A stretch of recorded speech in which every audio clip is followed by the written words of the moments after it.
Okay, good morning. Thank you for this invitation. I'm usually considered by my colleagues as rather unconventional as a diplomat because usually I prefer to speak with the heart instead of saying official statements, which I also do. So my very competent cultural counselor prepared me. He was insisting me, let's prepare something. I said, no. Since for what it is, and since Marrano history is something that is, we share Portugal and Israel, because it is as part of Israel, as it is part of the history of Portugal. So that's something we share, that's something you need to talk with the heart, never with your head. So I will be rather undiplomatic, shall we put it this way? So, first thing, I would like to, and you will forgive me, Professor, to propose a change on this. Because this is said it is in my honor, I'm very flattered, but let's put it in the honor of my compatriots that for centuries strive to keep the faith of their forefathers and their ancestors, and I think that deserve this honor much more than me. Okay. Secondly, history of Marranos is something, the history of Portugal, between Portugal and the Jewish people, it's a long, long, long history. Like long marriages, there are moments that are more happy than others. And if Jews existed in Portugal even before we existed as a country. In the first centuries, they were accepted, they were tolerated, and they were considered as one of the multiple peoples that lived in Portugal. They were protected by the king and also by the bishops, but the king was the most important, and they were said they were the king Jews. There are several documents that speak about them as my Jews. So this meaning that no one could touch them because they were defying openly the king. When there were vague of expulsions and persecutions, Portugal was spared to death, even after the Black Plague. But later, in the 15th century, when we were meeting other people, so when we should have been more tolerant, things changed. And came the conversion, the forced conversion. One should look, when we look at historic facts, one should think that we should see it in their context. And there were political reasons and cultural reasons at the moment to take some measures which doesn't explain them. But at least it can help us to understand why they were taken, especially because if they were a breakup with what was before. And this was continuing. And after 2 centuries of Inquisition, when it was expelled, Jews started to return to Portugal. And they were a very important element in our culture. And this continued until the 20th century, when the crypto-Jews of Belmonte that preserved their faith underground, they were forced to, that created their very own culture that spread a little bit everywhere in the world. And they gave us the gift of a secret part of our culture that we didn't know and that we are trying to rediscover these days. And this is something I was very happy when I received this invitation, and I said I would come, in the sense that Portugal is now trying to renew its links with all the parts of its culture, revisiting its culture, revisiting its history. And this is one part that is taking lots of attention, and which is something I think it is very important.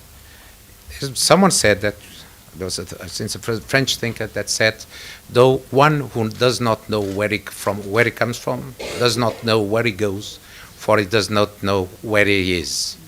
And I think this is the very strong truth.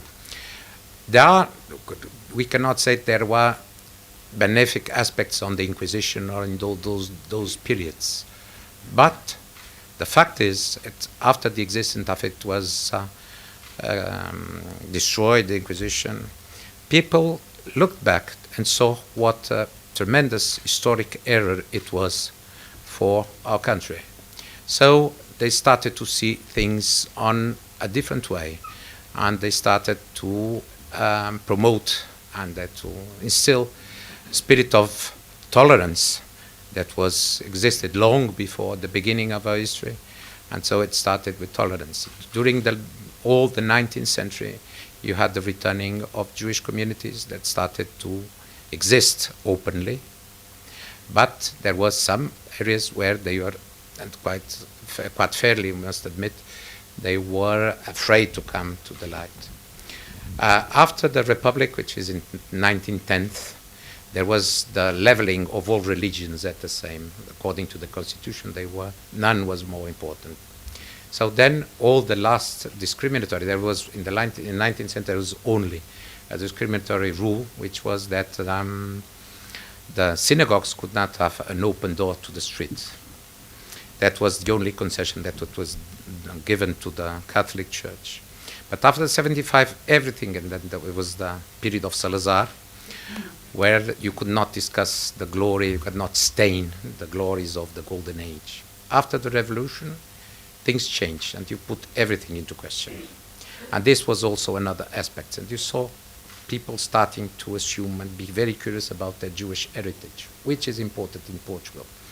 You know, when I arrived in Israel, I felt very quickly at home. And I was very surprised because in many ways, we are different. But I felt at home. I didn't know why. So I started paying attention. I started seeing that on many gestures, many feelings, many reactions, I could be at home. We react in many things, in many ways. One of the things that I'm sorry, I'm repeating myself. One of the things that was told to me, you see, you will have a very difficult time because in Israel there are 4 Jews, there are 5 opinions. What is said. And I thought, well, that will be the problem because we say in Portugal, 1 Portuguese, it's a desolation, 2 Portuguese is animation, 3 Portuguese is a revolution. So I think that's another way of saying exactly the same things. So now we are having one of the aspects of the rebirth of this studies for Jewish culture, part of our Jewish heritage is happening in the north. You have in the center where the Marranos use the region where they lived, and you have lots of they are recovering old synagogues, they are opening studies, they are promoting initiatives. One of these will be next week in the tourist fair of Tel Aviv. There will be mayors from several small cities where the Marranos lived that will be presenting the itinerary of the Jewries, which if you can go, please do go and see, because they will have material, they will have films, they will have photos. But now, in a way, since now it's becoming open, it is becoming too open. What do I mean by this? This is that when they fully assume their Jewish identity, they do earlier. So we are having a situation where we are having synagogues and no Jews. So I'm sorry, okay, it's completely normal. Next year in Jerusalem, they want to come to Jerusalem, it's completely normal, but we must do something about it. And the solution is having Israelis going back and going there to visit, to go there and visit.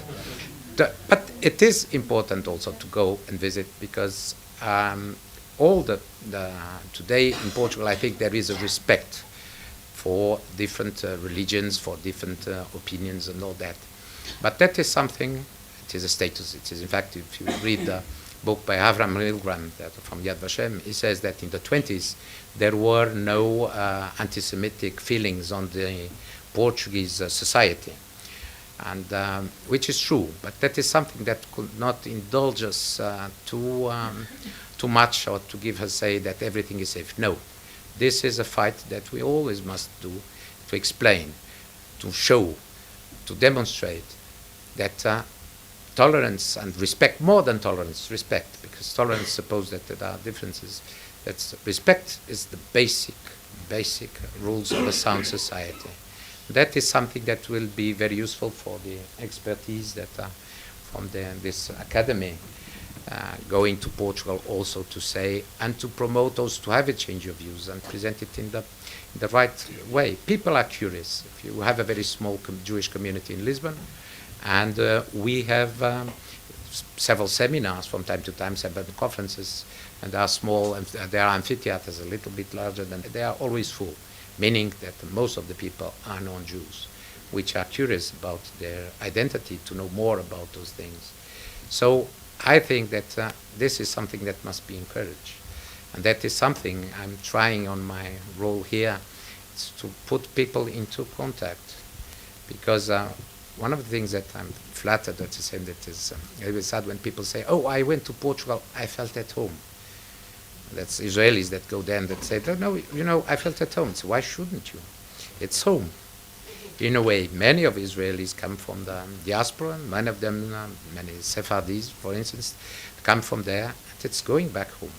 And we want to see you back home, even if it is for a visit. Come, teach us. There are lots of things that we don't know. There was one thing that there was a mark on the doorways, on the, what I think it's called the lintel. I didn't knew that. I just noticed that there was. I thought it was something. Today I know it's a mezuzah. It was a place. And some of them were out of the jewelries. So it existed. So these are lots of things that if you come, I think it will be very interesting, because it is only through dialogue, when people talk to people, that especially when we have such a common branch, and cultural branch, which is always important. So I think it is very important. So first of all, I'm hoping to learn lots of things here today, to hear from you. But also I came, and also I'd like to invite you to go to Portugal, talk to common people, go to Belmonte, because go to Castelo de Vigo, go to Guarda, because lots of things are being done. It was in a way, don't take it wrongly, but it will be also like a mitzvah you're doing, because it's going back, it's backwards. But anyway, because you are going there and you're helping to take things, to promote things, to put better understanding between people. And this is something that you are helping to revive, because people want sometimes they are reconstructing all the jewelries, more or less, and it takes time and money. And if they have visitors, they only they only have knowledge, but also things, food for thought, which I think is the best thing. We don't want to self-indulge. We need help from our historians, which are done. And Professor Jorge Martins is coming now for this tourist fair. This was one of our experts on history. He has a 3-volume history of Portugal and the Jews, and a small book that I brought for if you ask me hard questions and difficult questions. And secondly, but it is also, it's nothing more than when you go there to just talk, this is that, because like Professor Schwartz did, he went there and he noticed, tell them, this is, are you sure that is not, you're not a Jew? So in a sense that it gave the cultural dimension. So, and sometimes it's not the big professors, I'm sorry, Professor. It's not the big professors, but sometimes the common people can help that. So please come. This is an invitation. You will be heartfelt welcome, and you'll see that to be like going back home, and you'll see that you'll feel at home. Okay, thank you so much.